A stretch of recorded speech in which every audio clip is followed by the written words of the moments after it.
Bumi Nusantara kita merupakan tempat yang unik, tempat yang penuh dengan misteri, legenda dan cerita-cerita dari peradaban lama. Cerita-cerita yang terus-menerus memberikan nafas bagi kehidupan masyarakat kita, menjadi sebuah tuntunan dalam kehidupan. Kearifan lokal dan penghormatan terhadap alam merupakan hal yang selalu dijadikan petua hidup. Namun perkembangan zaman senantiasa mengikis hal-hal seperti ini dan membuat kita lupa betapa pentingnya kearifan lokal ini. Dan berikut merupakan sebuah cerita mengenai Nusantara yang selalu diliputi oleh legenda dan mitosnya, yakni sejarah tentang Sabdo Palon dan Mbah Petruk. Ketika pertama Islam masuk ke tanah Jawa, tidaklah semulus yang orang sangka. Sebab tanah Jawa sudah ada manusia, juga ada bangsa jin yang menganut kepercayaan kuno. Ada yang menduga mereka adalah penganut Hindu dan Buddha, yakni agama yang pada saat itu berkembang. Namun banyak yang menduga mereka adalah penganut kepercayaan Jawa kuno. Mereka ini dipimpin oleh Sabdo Palon. Karena paham mereka yang berbeda, maka ketika Islam masuk disambut dengan peperangan. Bukan peperangan sembarang perang, namun perang mistis, perang ilmu-ilmu gaib. Sehingga tidak sedikit ulama Islam yang dikirim dari Mesir gugur dalam peperangan mistis tersebut. Dalam wadah kasar mereka tewas karena tersapu gelombang pasang, semacam tsunami dan sebagainya. Perang itu berlanjut dengan banyaknya jatuh korban di kedua belah pihak. Maka diutuslah Syekh Subakir, ulama asal Persia atau Iran yang dikenal ahli ilmu gaib dan bisa melihat bangsa jin. Dengan kedatangan Syekh Subakir, benteng pertahanan Sabdo Palon yang super ketat dapat ditembus, dan banyak bangsa jin atau manusia pengikut Sabdo Palon yang binasa. Melihat keadaan yang tidak menguntungkan itu, Sabdo Palon mengadakan gencatan senjata. Dia mengajak Syekh Subakir berunding dan menghentikan perang. Syekh Subakir menerima ajakan tersebut dengan tangan terbuka, karena dia juga melihat jalan perundingan jauh lebih baik daripada melanjutkan pertempuran yang tidak ada gunanya. Kemudian terjadilah kesepakatan antara Syekh Subakir dengan Sabdo Palon. Isi kesepakatan itu antara lain, Islam boleh berkembang atau disebarkan di tanah Jawa, tetapi tidak boleh dilakukan dengan pemaksaan. Islam harus menghormati dan menghargai budaya, adat istiadat setempat. Islam tidak boleh memaksa orang yang berbeda keyakinan untuk memeluk agama baru tersebut. Dan kalau orang Islam yang memimpin atau jadi pemimpin harus mengayomi semua orang, semua agama dan semua kepercayaan, dan menjunjung tinggi kearifan lokal. Dan sejak saat itu Sabdo Palon bersama pengikutnya termasuk Mbah Petruk Moksa. Mereka hilang dari pandangan umum dan tidak mudah dilihat oleh manusia biasa. Hanya mereka yang memiliki kelebihan dan paham ilmu gaib yang dapat melihatnya. Sebelum menghilang, Sabdo Palon sempat berpesan kepada Syekh Subakir bahwa suatu ketika dia, Sabdo Palon atau pengikutnya Mbah Petruk akan kembali menunjukkan jati dirinya kalau pemimpin negeri ini tidak amanah, tidak mencintai rakyat, hanya berbuat untuk kesenangan dirinya dan kelompoknya saja, sementara membiarkan rakyat dalam kesengsaraan dan penderitaan. Kemunculan Sabdo Palon dan para pengikutnya Mbah Petruk untuk menagih janji, sekaligus mengingatkan agar para pemimpin negeri ini segera sadar, ingat rakyat dan ingat bangsa. Kalau tidak, selain akan banyak lagi bencana yang akan melanda negeri ini, mereka para pemimpin pada gilirannya juga akan menerima bencana. Bahkan bencana yang akan menimpa mereka lebih dahsyat, lebih mengerikan dan menakutkan. Inilah serat Sabdo Palon, penguasa gaib tanah Jawa. Serat yang pertama, Podo siro ngelingono carita ing nguni-nguni kang kocap ing serat babat-babat nagari Mojopahit. Nalika duki nguni Sang Abrawijaya, Prabu Pansamiya pepanggihan kaliyan jeng Sunan Kali Sabdo Palon Naya Kinggong Rencangiro. Ingatlah kalian semua akan cerita masa lalu yang tercantum di dalam babat sejarah babat negara Majapahit. Ketika itu Sang Prabu Brawijaya tengah bertemu dengan Kangjeng Sunan Kalijaga. ditemani oleh Sabdo Palon dan Noyogenggong. Serat yang kedua, Sang A Prabu Brawijaya Sabdaniro Arumanis nuntun dateng Punokawan Sabdo Palon. Paran karsi jeneng ingsun sapuniki wus ngrasuk agama Rasul. Ta kakang manira meluwo agama suci, luweh becik iki agama kang mulya. Sang Prabu Brawijaya berucap dengan lemah lembut, mengharapkan kepada kedua Punokawan atau pengiring dekatnya, tapi Sabdo Palon tetap menolak. Diriku ini sekarang sudah memeluk agama Rasul, yaitu Islam. Wahai kalian kakang berdua, ikutlah memeluk agama suci, lebih baik karena ini agama yang mulia. Serat yang ketiga, Sabdo Palon matur sugal, yen kawula boten arsi ngrasuka agama Islam, wit kula puniki yekti ratuning Dahyang Jawi, momong marang anak putu sagung kang Paranata, kang jumeneng ing tanah Jawi wis pinasti sayekti kula pisahan. Sabdo Palon mengaturkan kata-kata agak keras, hamba tidak mau memeluk agama Islam, sebab hamba ini sesungguhnya Rada Dahyang, penguasa gaib tanah Jawa, memelihara kelestarian anak cucu penghuni tanah Jawa, serta semua para raja yang memerintah di tanah Jawa. Sudah menjadi suratan karma, wahai Sang Prabu, kita harus berpisah. Serat yang keempat, kelawan paduka Sang Nata wangsul maring Sunyaruri, mung kula matur pitungna ing benjang. Sak pungkur mami yen wis prapta kang wanci jangkep gangsal atus taun wit ing dinten punika, kula gantos agami Gomo Budi kula sebar ing tanah Jawa. Dengan paduka wahai Sang Raja, kembali ke Sunyaruri, alam kosong tapi berisi, alam yang tidak ada tapi ada. Hanya saja saya mengaturkan sebuah pesan agar paduka menghitung. Kelak sepeninggal hamba, apabila sudah datang waktunya, genap 500 tahun mulai hari ini, akan saya ganti agama di Jawa, agama Budi akan saya sebarkan di tanah Jawa. Serat yang kelima, Pinten tan purun ngagaya yekti kula rusak samisun saja akan putu kula berkasakan rupi-rupi dereng lega kang ati yen durung lebur atempur, kula damel pratondo-pratondo tembayan mami hardi merapi yen wis njebluk mili lahar. Siapa saja yang tidak mau memakai akan saya hancurkan, akan saya berikan kepada cucu saya sebagai tumbal, makhluk halus berwarna-warni. Belum puas hati hamba apabila belum hancur lebur, saya akan membuat pertanda sebagai janji serius saya. Gunung Merapi apabila sudah meletus mengeluarkan lahar. Serat yang keenam, Midul ngilen Purugiro ngodo banger ingkang warih nggih punika wedal kula wis nyebar agama Budi Merapi. Janji mamai anggegereng jagat satuhu karsanireng. Jawata sadaya gilir gumanti, boten kenging kalamunta kaowahan. Ke arah selatan barat mengalirnya, berbau busuk air laharnya. Itulah waktunya. Sudah mulai menyebarkan agama Budi Merapi. Janji saya menggelegar seluruh jagat, kehendak Tuhan, karena segalanya pasti akan berganti, tidak mungkin untuk dirubah lagi. Serat yang ketujuh, sangat-sangating sangsara kang tuwuh ing tanah Jawi, sinengkalan tahunira lawan sabta ngesti aji upami nyabarang kali, prateng tengah-tengahing kaline banjir bandang, jeroning ngelepno jalmi kathah sirna manungsa prateng pralaya. Sangat-sangat sengsara yang hidup di tanah Jawa, perlambang tahun kedatangannya, seandainya menyeberangi sebuah sungai. Ketika masih berada di tengah-tengah, banjir bandang akan datang tiba-tiba. Tinggi air mampu menenggelamkan manusia, banyak manusia sirna karena mati. Sabdo Palon dan Noyogenggong adalah penuntun gaib yang mewujud. Beliau berdua senantiasa hadir mengiringi raja-raja Jawa zaman Hindu-Buddha.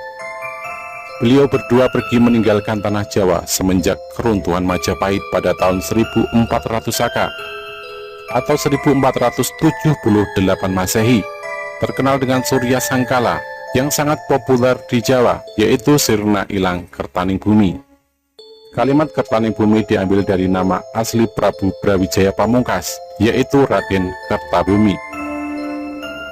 Janji kedatangan beliau berdua diucapkan di Belambangan ketika Majapahit hancur diserang oleh pasukan Demak Bintoro. Prabu Brawijaya meloloskan diri ke arah timur, hendak menyeberang ke Pulau Bali, namun masih bertahan sementara di Belambangan atau Banyuwangi sekarang. Raden Patah, pemimpin Demak Bintoro, merasa bangga telah menghancurkan Majapahit yang dia anggap sebagai negara kafir. Serta-merta setelah mendengar kabar berhasil dikuasainya Majapahit oleh tentara Islam, Raden Patah datang dari Demak ingin melihat langsung keadaan Majapahit yang berhasil dihancurkan. Setelah itu, dengan bangga beliau meneruskan perjalanannya ke pesantren Ampel Denta, hendak mengabarkan keberhasilan tersebut. Namun ternyata Nyi Ageng Ampel, istri almarhum Sunan Ampel, malah mempersalahkannya. Nyai Ageng Ampel mengingatkan bahwa dulu semasa Sunan Ampel masih hidup, beliau pernah berpesan bahwasanya jangan sekali-kali murid-murid beliau ikut campur masalah politik atau malah berani merebut kekuasaan Majapahit. Bahkan Nyai Ageng dengan tegas menambahkan, Raden Patah telah berdosa 3 hal. Dosa yang pertama adalah kepada guru, yaitu melanggar wasiat Sunan Ampel. Dosa yang kedua kepada ayah, karena Prabu Brawijaya adalah ayah kandung dari Raden Patah. Dosa yang ketiga adalah kepada raja, karena raja adalah imam, tidak boleh dilawan tanpa alasan yang benar. Sebab selama memerintah, Prabu Brawijaya tidak pernah melarang penyebaran agama Islam, bahkan menghadiahkan tanah Ampel Denta di daerah Surabaya sekarang sebagai tanah otonom, diizinkan untuk dipakai sebagai basis pendidikan agama bagi orang-orang muslim. Dengan sangat menyesal, Raden Patah meminta petunjuk bagaimanakah cara untuk menghapus kesalahannya. Nyai Ageng menyarankan agar kedudukan Prabu Brawijaya Pamungkas sebagai raja harus dikembalikan. Namun yang menjadi masalah adalah kemanakah sang Prabu meloloskan diri. Nyai Ageng memperkirakan sang Prabu pasti menuju ke Pulau Bali. Raden Patah berniat menyusul sendiri, namun dicegah Nyai Ageng Ampel. Karena setelah kejadian penyerangan Majapahit oleh tentara Islam terjadi, maka tidak akan ada satupun orang Islam yang akan dipercayai oleh sang Prabu. Tidak Raden Patah, tidak Nyai Ageng Ampel, tidak pula para wali yang lain yang turut serta membantu penyerangan tersebut. Namun hanya ada 2 wali yang mungkin masih beliau percayai. Pertama Syekh Siti Jenar dan kedua Sunan Kalijaga. Karena kedua wali ini terang-terangan menentang penyerangan pasukan Islam ke Majapahit. Karena hubungan Raden Patah tidak begitu baik dengan Syekh Siti Jenar, maka dia meminta pertolongan Sunan Kalijaga untuk melacak keberadaan ramandanya. Dan jika ditemukan, dimohon dengan segala hormat untuk kembali ke Trowulan, ibu kota Majapahit, untuk dikukuhkan lagi sebagai raja. Sunan Kalijaga bersedia membantu. Ditemani beberapa santri, beliau langsung melakukan pencarian ke arah timur. Dan ternyata benar, di Belambangan banyak umbul-umbul pasukan Majapahit serta para prajurit Majapahit yang siap tempur berkumpul di sana. Dan benar pula Prabu Brawijaya masih ada di sana, belum menyeberang ke Pulau Bali. Agak kesulitan, Sunan Kalijaga memohon bertemu dengan sang Prabu. Namun karena sang Prabu tahu betul Sunan Kalijaga yang seringkali beliau panggil Syahid itu menurut pasukan sandi atau intelijen Majapahit, Sunan Kalijaga bersama pengikutnya sama sekali tidak ikut dalam penyerangan ke Majapahit. Maka Sunan Kalijaga dipersilahkan menghadap walau dengan kawalan ketat. Disinilah dialog Serat Sabdo Palon terjadi. Sang Prabu Brawijaya ditemani Sabdo Palon dan Noyo Kinggong dihadap oleh Sunan Kalijaga beserta sesepuh Majapahit yang kebetulan bersama-sama sang Prabu hendak menuju ke Pulau Bali. Menyusul beberapa masyarakat Jawa lainnya yang lebih dahulu melarikan diri ke sana. Mendengar penuturan Sunan Kalijaga, sang Prabu luruh hatinya, karena sejatinya sang Prabu kini tengah menggalang kekuatan besar untuk merebut kembali tahta dari tentara Islam. Tidak bisa dibayangkan apabila itu terjadi, karena pendukung sang Prabu Brawijaya masih banyak tersebar di seluruh Nusantara. Pertumpahan darah yang lebih besar pasti akan terjadi. Putra-putra Prabu Brawijaya masih banyak yang berkuasa dan mempunyai kekuatan tentara yang besar, seperti Adipati Handayaningrat IV di Pengging, Lembu Peteng di Madura, Bondan Kejawen ditaruh, dan masih banyak lagi. Sunan Kalijaga meminta agar pertikaian dihentikan, dan sudilah kiranya Sang Prabu kembali memegang tampuk pemerintahan. Prabu Brawijaya menolak, karena jikalau itu terjadi, maka beliau akan merasa terhina oleh putra selirnya sendiri, Raden Patah, yang lahir dari putri Cina Engkian dan dibesarkan di Palembang dalam asuhan Adipati Arya Damar atau Swan Liang. Bagaimana tidak, seorang ayah harus menerima tahta dari anaknya sendiri. Memalukan. Ketika perundingan menemui jalan buntu, maka Sunan Kalijaga mengusulkan agar beliau dengan kebesaran jiwa mau memeluk Islam. Dengan demikian, seluruh pendukung beliau pasti akan meninggalkan beliau satu persatu, dan pertumpahan darah yang lebih besar lagi akan terhindar. Mendengar akan hal itu, Prabu Brawijaya tercenung. Untuk menghindari peperangan lebih besar, setidaknya usulan Sunan Kalijaga memang masuk akal. Demi perdamaian, Sang Prabu mengesampingkan egonya, maka penuh dengan kebesaran hati, beliau menyatakan masuk Islam. Terkejut seluruh yang hadir, termasuk Sabdo Palon dan Noyo Ginggong, hingga terlontarlah sebuah janji seperti tercantum pada serat Sabdo Palon di atas. Sepeninggal Sabdo Palon dan Noyo Ginggong, Sang Prabu pun bersedia kembali ke Trowulan, namun bukan hendak kembali menduduki tahta, akan tetapi mendamaikan seluruh kerabat Majapahit, agar merelakan tahta dipegang oleh Raden Patah. Dalam perjalanan pulang inilah, Sunan Kalijaga meminta bukti ketulusan Sang Prabu dalam memeluk Islam. Sunan Kalijaga memohon untuk memotong rambut panjang Sang Prabu dengan sebilah keris. Setelah diizinkan, Sunan Kalijaga memotong rambut beliau, tapi ternyata tidak satu helai pun terpotong. Sekali lagi Sunan Kalijaga meminta keikhlasan Sang Prabu memeluk Islam, dan sekali lagi Sunan Kalijaga memotong rambut beliau. Kali ini terpotong sudah. Namun Sunan Kalijaga belum puas. Menjelang berangkat kembali ke Trowulan, Sunan Kalijaga mengambil air comberan yang berbau tidak sedap, dimasukkan ke dalam sebilah bambu. Di hadapan Sang Prabu, beliau menyatakan bahwasanya apabila air comberan ini sesampainya di Trowulan, airnya berubah tidak berbau busuk. Nyata sudah Sang Prabu telah lahir batin masuk Islam. Berangkatlah rombongan itu ke Trowulan. Sesampainya di Trowulan disambut dengan sukacita oleh masyarakat Trowulan. Air dalam bilah bambu dicurahkan oleh Sunan Kalijaga, dan ternyata bau busuknya hilang, bahkan airnya berubah jernih. Untuk mengingat kejadian itu, Belambangan diubah namanya menjadi Banyuwangi hingga sekarang.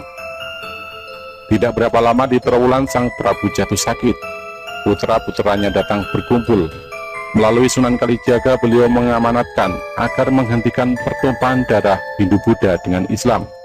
Biarkanlah Raden Patah bertahta sebagai raja di Jawa, walau sebenarnya keturunan dari Penginglah yang lebih berhak.